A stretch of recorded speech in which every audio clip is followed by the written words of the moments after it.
It's been a while, and now it's finally here. 5, 4, 3, 2. Who is right but no more that I'm on.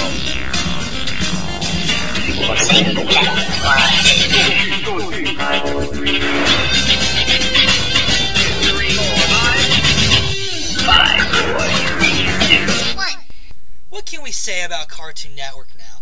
Back then, it went from random humorous shows to reality shows for the kiddies to the cancellation of Toonami, when really I could just look them up online to, well, you get the idea. Cartoon Network wasn't a lot of shit from 3 years ago or so. And now, it's time to look at the progress of Cartoon Network's current status in its entirety. First though, let's get the positives out of the way. Surprisingly, there's actually a few shows on Cartoon Network that I usually like to watch from time to time. These are the only times where I actually watch television rather than the usual, gaming. Let's talk about the ones targeted to its major audience, the children. Garfield Show is, to me, a continuation of the 1990s TV series and decided to continue in what it does best, Garfield being an asshole. Some people are actually mixed with the show, and one of these reasons is because the animation is in CGI. Really, it shouldn't be a main flaw of the show. My only problem with the show is that several episodes were mainly the same from other TV shows we watch. Other than that, the voices aren't that bad, the characters are true to their personality, or it's the other way around, and finally, Normal actually has a male voice. Confused?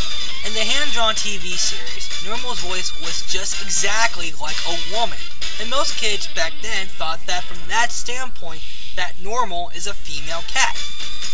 Overall, the Garfield Show is a decent show. I had a typo there. Another one is Chowder. And I know that one! Yes! I know! I created that show! Yes! No, you didn't.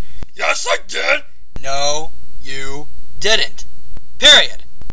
Yes! Fred, hey, see the ball? See the ball? See it? Go get it! Yay!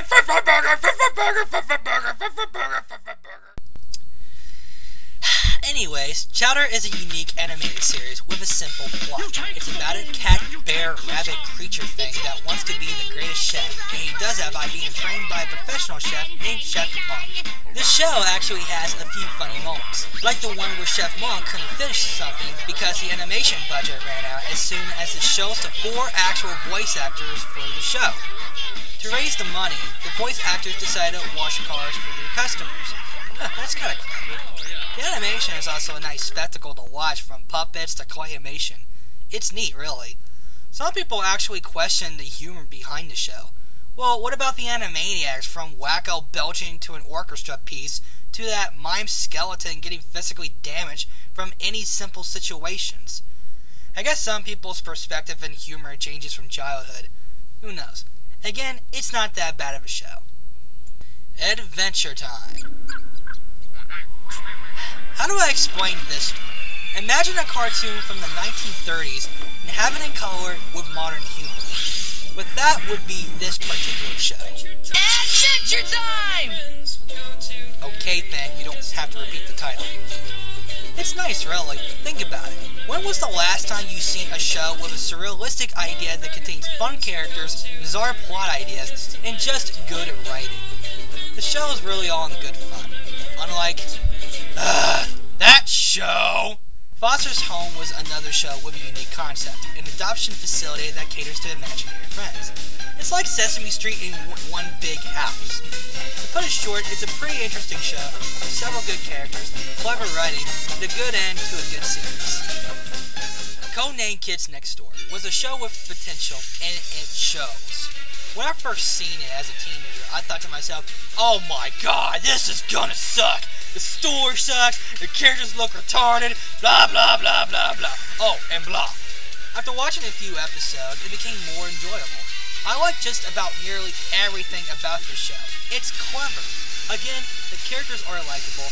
There was interesting plot lines. I can't even put this in words. I could talk about it for hours, and it wouldn't do the show justice. It came to an end though in 2008. but it became a good one. This is just a classic. As for Adult Swim, the only shows I can watch nowadays is Raw Chicken and Harvey Birdman, Attorney at Law. I sadly haven't got the chance to watch The Boondocks recently. What? You haven't watched it yet? Well, no, I didn't. Again, Dude, it's got like big boobies, guns, and everything! Not Chuck Norris. Wow, I just realized that joke died months ago. Yeah, I was gonna just point that out to you.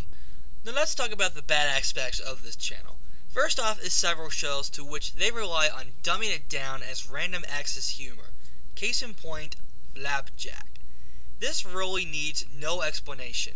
To put it brief, suck the clever comedy out of it, slap in some Grim Adventures of Billy and Mandy randomosity on it, add several obnoxious characters, and bam, you have Flapjack.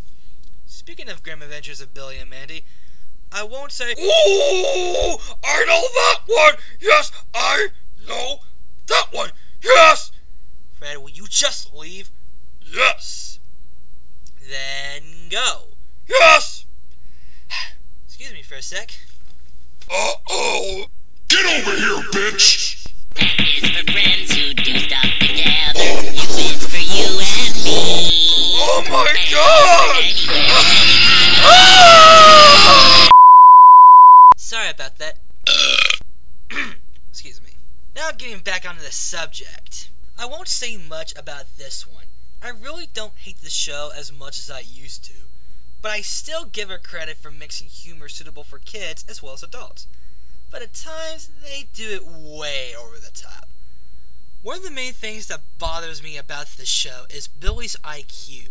I know that's his main aspect, but really, should he really be this stupid that he uses earwax to brush his teeth? With Shrek, it's understandable, because Shrek is, well, an ogre. I personally think they shouldn't dumb him all the way down to the point where it just screams out "Beatard." And of course, everyone, and boy do I mean everyone, wants me to speak about my thoughts on Toonami. Well, considering that I got the Cartoon Network and Adult Swim lineup out of the way, I'll probably do the remainder of this video speaking my thoughts on it. While it is quite a shame that such a monumental block has been discontinued, I will hate to admit that it was for the best. I mean, come on, let's think about this. Who the hell approved this design? Also, one of the nails of the coffin for Toonami wasn't just the low ratings, but it was the changed demographic was what killed it. Back then, there would be shows targeted to a preteen audience that would have action. Heck, even Gundam and Big O was one of the first lineups for Toonami back then. Before its downfall, several shows for the block, especially Naruto, wasn't popular enough to get enough ratings. Another kill was Miguzi, thankfully pulled out of its lineup. Granted, it had only one or two good shows, but it was so unnecessary to move Toonami to Saturdays just because of the formation of Miguzi. Plus, the final nail of the coffin can only be placed in one word: internet. People can now use the web to search almost any kind of anime to their heart's content. And since the internet is a highly popular entertainment medium, it is sadly pointless to bring back Toonami unless it has its own web blog, just like Kids WB, where they air their own content. I find it funny that Turner Entertainment didn't consider that option. I guess they were worried that money was the most of their problems. I know it's very late, but very well, Toonami. You were quite the block to party with. Before I end this video with a montage, I thought of bringing something up that's Cartoon Network related.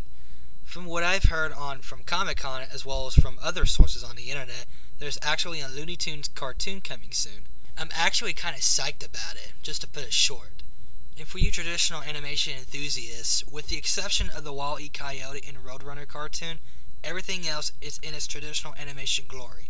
And with that, here's the montage. I hope you enjoy this rant, and this is Cyberwolf saying, have a nice day.